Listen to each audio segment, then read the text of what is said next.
Olá, pessoal.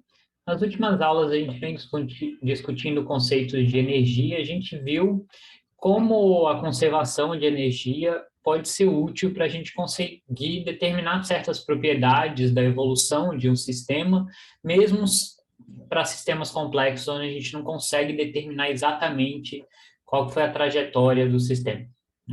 A gente vai ver nessa e nas próximas aulas que, em certas situações, existem outras grandezas conservadas, além da energia, que também são extremamente úteis para que a gente possa analisar ou, né, derivar certas propriedades do sistema. Então, para a gente discutir, né, uma dessas grandezas, que vai ser o momento linear, deixa eu, né, mostrar um videozinho simples aqui, que na verdade é um experimento feito no espaço, tá? Então, deixa eu adiantar um pouco. Ele consiste, né? Eu tenho aqui dois astronautas, né? Então eles estão lá flutuando no espaço. E aí, né, o experimento é bem simples, um vai empurrar o outro, certo? Então os dois ficam flutuando, um empurra o outro e a gente vê que cada um vai, né, em uma direção oposta, certo? Então, essa ideia é extremamente simples, o experimento, a grande vantagem de fazer isso no espaço é que, né, você não tem força de atrito nenhuma, né? Você consegue fazer isso flutuando sem nenhuma força de atrito. Então, o que faz um andar em direção ao outro, né? Ou em direção oposta ao outro? Então, se a gente analisar né, então a gente tem um astronauta empurrando o outro, então para o astronauta que está sendo empurrado é relativamente simples, né? Ele está sentindo uma força que, né, o astronauta de trás fez nele, né? Mas a gente viu que o astronauta que empurrou, ele também foi levado para trás, né? Então, né, o astronauta que foi empurrado, tudo bem, né? Ele sentiu uma força gerada pelo primeiro astronauta, mas o primeiro astronauta também foi lançado para trás, né? Se a gente olhar aqui de novo com cuidado, a gente vê que tanto o primeiro como o segundo astronauta, os dois se locomovem, tá? E isso acontece nada mais, né? O que gera isso, na verdade, é exatamente a terceira lei de Newton, certo? Então, o que está fazendo com que os dois astronautas se desloquem em direções opostas é a terceira lei de Newton, né? Então, para o primeiro astronauta, o astronauta está aqui na frente, né? Ele vai sentir uma força, que eu vou chamar a força que o A faz em B, né? Que vai empurrar e vai lançar ele para frente, mas o astronauta A vai sentir a reação dessa força, né? Então, o astronauta B vai fazer uma força também no astronauta A. Isso vai fazer com que o astronauta A se desloque para trás, tá? Então, a gente, né, vê que esse movimento é gerado exatamente pelo par ação-reação, que é dado pela terceira lei de Newton. Então, a terceira lei de Newton aqui ela é fundamental para que a gente consiga entender por que o astronauta de trás também é lançado na direção oposta, né? E a gente sabe que, pela terceira lei, essas forças têm que ser opostas, né? Então, FAB tem que ser igual a menos FBA. E aí a gente pode fazer algumas aproximações, né? A gente gostaria de tentar, o que vai ser útil para a gente discutir aqui é qual é a velocidade final desses astronautas. Eles estão lá no espaço, né? Então, depois que eu não tenho contato entre eles, eles vão ficar à deriva. Obviamente, eles vão bater nas paredes da espaçonave, mas enquanto isso não acontecer, eles vão se deslocar com uma velocidade constante, porque não tem nenhuma força atuando sobre eles, né? Então, o que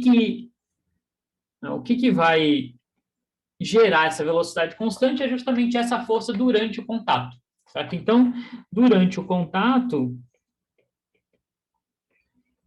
eu vou assumir que essas forças são aproximadamente constantes, tá? Então, se eu analisar o que está acontecendo aqui com o primeiro astronauta, né, eu tenho, pela segunda lei de Newton agora, que a força que B faz em A vai ser igual à massa de A vezes a aceleração de A. Para o segundo astronauta, eu tenho a força que A faz em B, que tem que ser igual a menos FBA, pela terceira lei de Newton, vai ser igual à massa do astronauta B vezes a aceleração do astronauta B. Então, simplesmente, o que eu fiz aqui? Eu apliquei a terceira lei de Newton e a segunda lei de Newton simultaneamente para esse sistema. E aí, se eu olhar agora, né, para essas duas equações, né, eu vejo que a aceleração do astronauta B vai ser menos FBA. Então, a aceleração do B é menos FBA dividido pela massa do B. Então, tudo que eu fiz foi passar essa massa para o lado de cá. Só que FBA é MA vezes a aceleração do A, certo? Então, isso aqui vai ser igual a menos MA sobre MB, aceleração do A. Então, daqui para cá, o que eu usei foi a segunda lei de Newton para o A. Então, agora tem uma relação entre as duas acelerações, né? Elas são opostas e a razão entre elas é a mesma da razão das massas dos dois astronautas, né? Então, se essas massas forem semelhantes, as acelerações vão ser semelhantes, né? E aí, se essas forças forem constantes,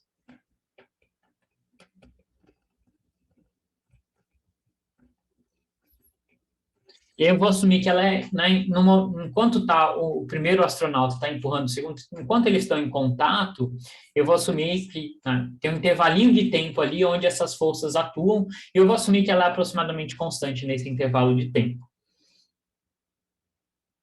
Então, vou assumir que ela atua em um intervalo ΔT pequenininho. Tá?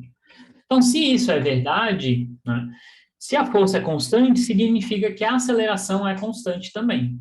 Então, a gente pode usar todos os resultados que a gente tem para um movimento com uma aceleração constante, certo? Então, em particular, eu posso escrever que a velocidade do astronauta A vai ser a velocidade inicial, que é 0, mais a aceleração vezes o tempo, né? Enquanto a aceleração tá atuando, né, nesse intervalo de tempo ΔT, né? Então, no final das contas, né, depois de ter atuado por um intervalo ΔT, a velocidade final do astronauta A, que eu vou chamar de um VAF, vai ser simplesmente a ΔT.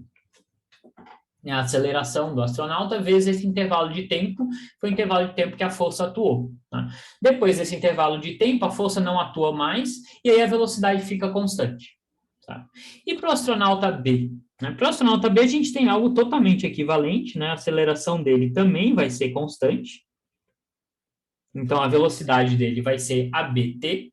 O intervalo de tempo é o mesmo, né, porque é o intervalo de tempo de contato entre os dois astronautas, então aqui eu também vou ter que a velocidade final do astronauta B vai ser AB ΔT, mas aqui eu vou usar esse resultado que a gente obteve aqui em cima, a relação entre as acelerações. Então, eu vou substituir AB por isso daqui, né? Então, isso aqui vai ser menos MA sobre MB, aceleração do A, ΔT, mais a aceleração do A, ΔT, é a velocidade final do A. Então, isso aqui vai ser menos MA sobre MB, velocidade final do A. Então, esse é um exemplo bem simples, mas a gente vê que as velocidades finais estão relacionadas também. Uma é oposta à outra, e a razão entre elas é justamente a razão entre as massas dos corpos. E aí, finalmente, só para a gente colocar isso numa forma que vai ser mais útil para a gente chega nesse seguinte resultado aqui. Então, eu tenho que a velocidade final do B, e aí eu vou multiplicar pela massa do B, vai ser igual, né, se eu olhar aqui do lado direito e multiplicar isso aqui pela massa do B, esse fator vai sumir, então vai ser igual a menos MA VAF. Ou a massa vezes a velocidade do B mais a massa vezes a velocidade do A vai ser 0. Tá? Então, é um exemplo extremamente simples, mas a gente vê que o fato da terceira lei de Newton implicar que as forças são opostas me permite fazer uma previsão entre a relação das velocidades finais dos dois corpos. Mesmo que, dá para mostrar que mesmo que essas forças não sejam constantes e sejam complicadas, né? Por exemplo, um astronauta pode empurrar primeiro mais rápido, e mais devagar, depois mais devagar, enfim. Pode ser algo mais complicado ali. Dá para mostrar que a terceira lei de Newton, por justamente implicar que as forças são opostas, vão gerar uma relação entre as velocidades finais dos dois corpos. Tá? Então, isso aqui tudo foi só para a gente motivar a nossa discussão. Tá? E aí a gente tem o seguinte, a gente vai poder definir uma nova grandeza, que a gente vai chamar de momento linear, ou às vezes só de momento, que vai ser massa vezes velocidade do corpo. Então, com essa definição, né, por que eu fiz toda essa discussão? Toda essa discussão a gente viu que a gente encontrou essa relação que a massa vezes a velocidade de um astronauta, mais a massa vezes a velocidade do outro. Se eu somasse essas duas coisas, dava zero. Certo? Então, usando esse conceito de momento linear, a gente pode verificar o seguinte resultado. Né? Então, para o sistema dos dois astronautas, tem um astronauta A mais o astronauta B, o que seria o momento linear? O momento linear total desse sistema, o que é esse momento linear total? É a massa do A, ou melhor ainda, né? É o momento do A, astronauta A, mais o momento do astronauta B, que vai ser MAVA mais MBVB. Antes dos... Né, então,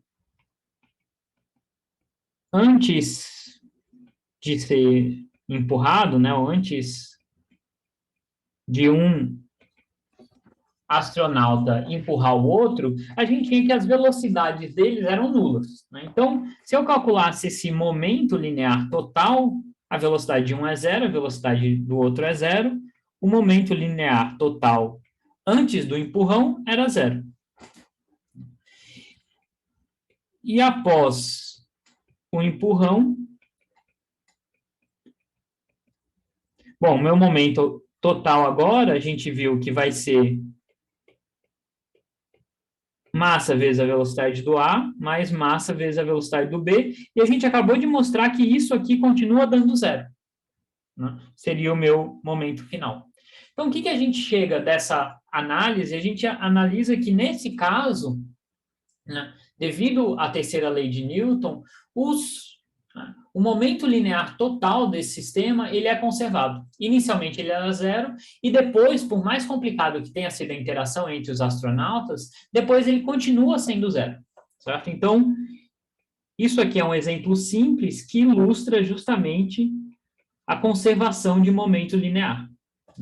Então, a gente vê que, de fato, pelo menos nesse caso, essa grandeza que a gente está chamando de momento linear, ela é conservada, que é o momento linear total do sistema. Né? Logo mais, a gente vai discutir quais são as condições para que esse momento linear, de fato, seja sempre conservado. Tá?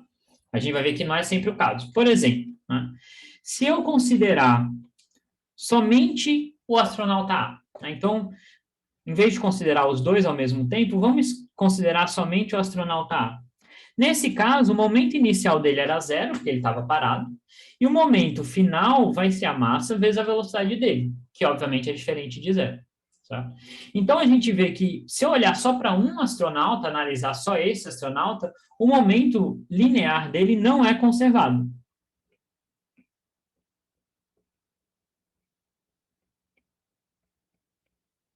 E, obviamente, a mesma coisa vai valer para o astronauta B. Tá? Então, a gente viu que não é sempre que esse momento linear é conservado. Nesse exemplo que a gente está discutindo, foi importante incluir o momento de todo o sistema, do A mais do B. Tá? E só nesse caso é que o momento linear total era conservado. Mas se eu olhar só de um astronauta, obviamente não vai ser conservado. Por que ele não vai ser conservado? Né? É fácil a gente intuir, né? Se eu olhar só para um astronauta, vai ter uma força externa atuando nele, que não tem nenhum par reação ali dentro, né? Só aquela força externa. Então, a condição para que o momento linear do sistema, e aqui o sistema pode ser um corpo ou uma coleção de vários corpos, né? Para o momento linear desse sistema ser conservado, o sistema precisa ser isolado, né? O que é um sistema isolado? É um sistema onde não tem nenhuma força externa resultante atuando no sistema. Então, por exemplo, voltando para o caso dos 2 astronautas, se eu olhar só para um astronauta, ele está sentindo sim uma força externa que vem do contato com o outro. Mas se eu olhar para o sistema que é astronauta A mais astronauta B, não tem nenhuma força externa atuando nesse sistema. Todas as forças são externas, são forças de interação entre os astronautas. Então, o sistema dos 2 astronautas é um sistema isolado. Se olhar para cada um individualmente, isso não é um sistema isolado, mas o sistema como um todo é isolado. E a gente viu que, de fato, nesse caso, o momento linear total do sistema é conservado. Tá?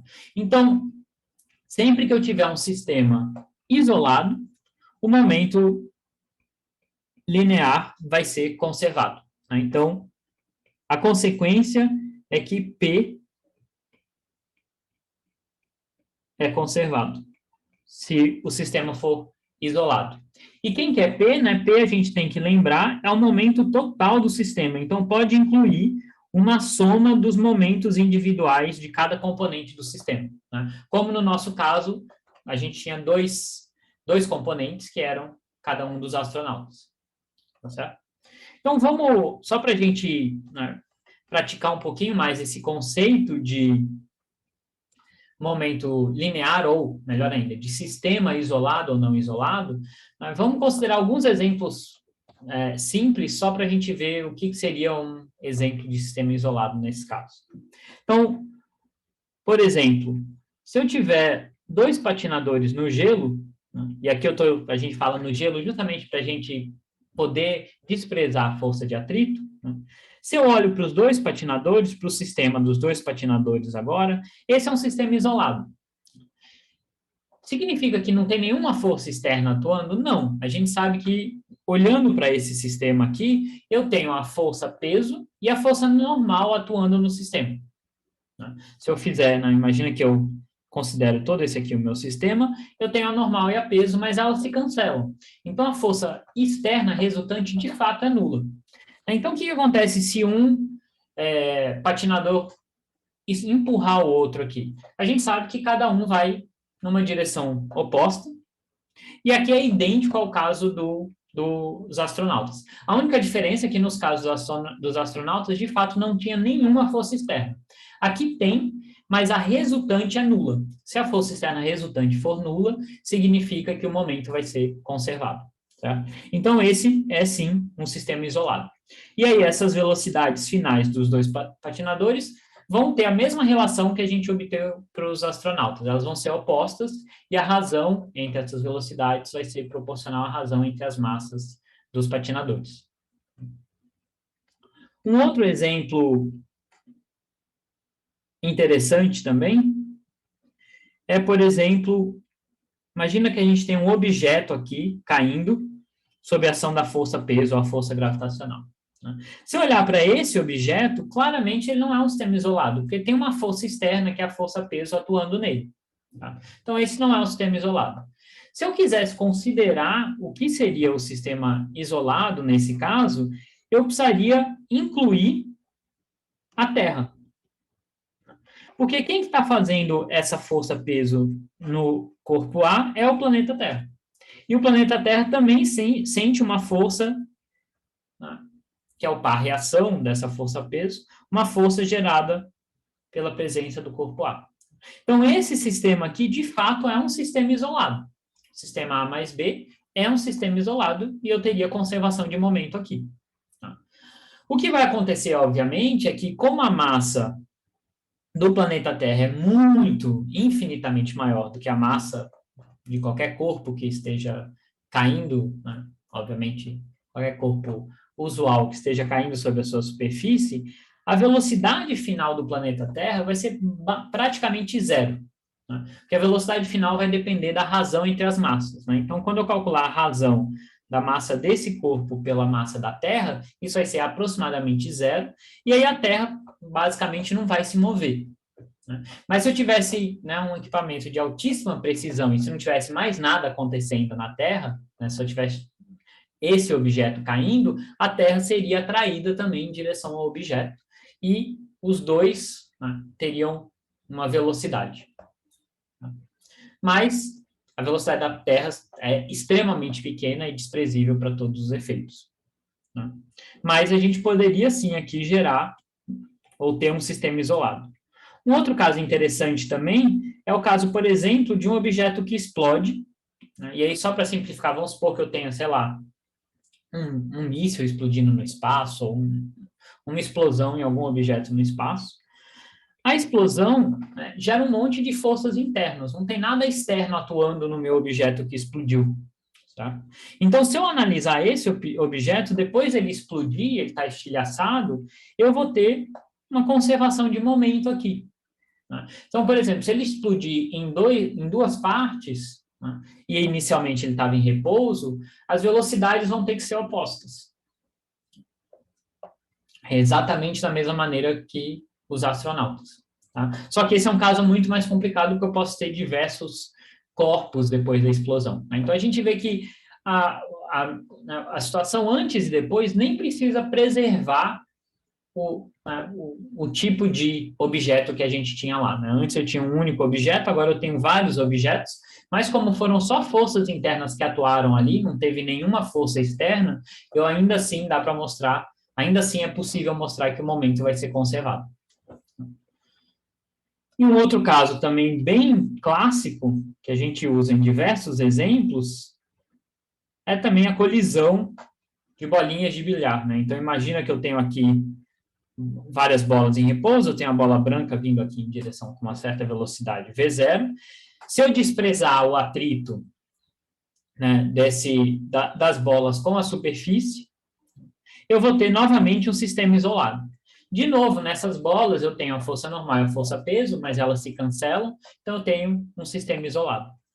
Então, se eu analisar qual vai ser a velocidade final de todas essas bolas, né, eu vou assumir por simplicidade que todas têm a mesma massa, né, se eu calcular o momento total do sistema depois do impacto com a bola branca, né, eu vou ter que esse momento total vai ter que ser igual ao momento inicial, que é simplesmente a massa da bola branca vezes a velocidade dela.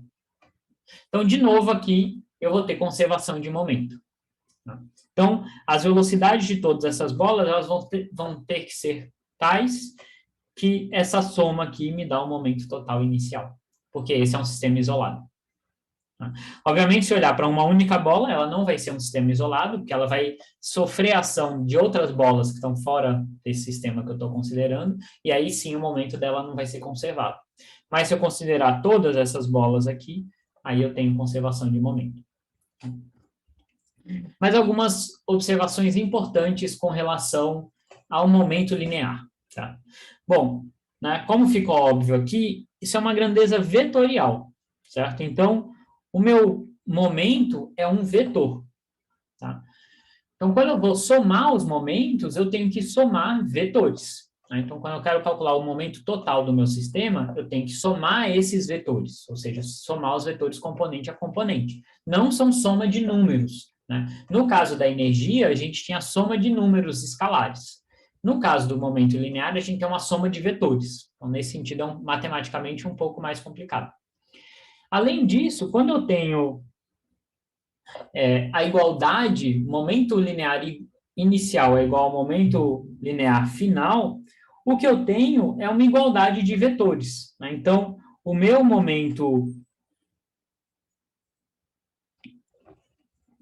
Quando eu escrevo que o momento inicial é igual ao momento final, significa que esses vetores são iguais. E a gente lembra que os vetores são iguais se eles forem iguais componente a componente. Né? Então, por exemplo, se esse vetor aqui, né, ele for um vetor P0xi mais P0yj, e esse aqui for um vetor, chamar de P', vai, P'I, P'xi mais P'yj, quando eu falo que esse vetor é igual a esse, isso significa que P0x tem que ser igual a px', e P0y tem que ser igual a PY'. Então, na verdade, eu tenho duas igualdades aqui, eu tenho duas equações. Se eu tiver em 3 dimensões, eu vou ter 3 equações. Se eu tiver em uma única dimensão, eu vou ter uma única equação. Então, a gente tem que tomar cuidado que é um pouco diferente do caso de energia, onde a gente estava lidando só com escalares, só com números, aqui a gente está lidando com vetores. E a conservação desse vetor significa que cada componente é conservada individualmente. Então, a componente x antes e depois é a mesma, a componente y antes e depois é a mesma, e assim por diante. Tá bom? Então, só um exemplozinho aqui, bem simples, para a gente verificar como pode ser útil, ou como é que a gente pode usar a conservação de momento. Então, imagina que eu tenho aqui 2 patinadores no gelo, então, no gelo é para a gente imaginar que praticamente não tem atrito entre esses patinadores, entre esses patinadores e o gelo, e aí eles estão um indo em direção ao outro, mas um está andando na horizontal, eu estou olhando de cima a pista de patinação, então um está andando na horizontal e o outro na vertical. E aí a pergunta é, será que depois que eles se encontrarem, eles derem as mãos, eles podem sair andando na direção da velocidade inicial do B? Então, a pergunta quer saber o seguinte, será que eu posso, depois deles se juntarem, eles se encontram, um segura a mão do outro, será que eles podem sair andando nessa direção aqui?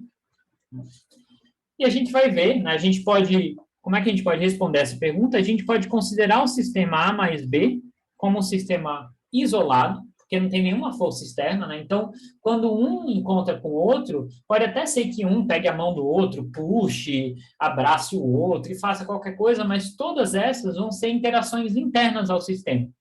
Toda a força que o A vai fazer no B, o B vai fazer no A, no sentido oposto, devido à terceira lei de Newton.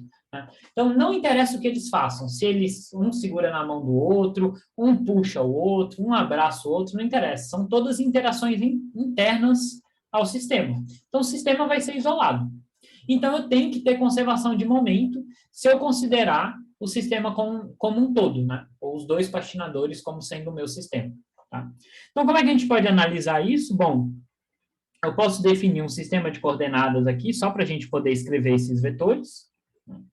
Então, antes do encontro, o que a gente tinha, A gente tinha que o momento total do meu sistema era a massa do patinador A vezes a velocidade inicial do patinador A e a mesma coisa para o patinador B. E aqui eu não sei os valores dessas velocidades, mas eu sei as direções delas.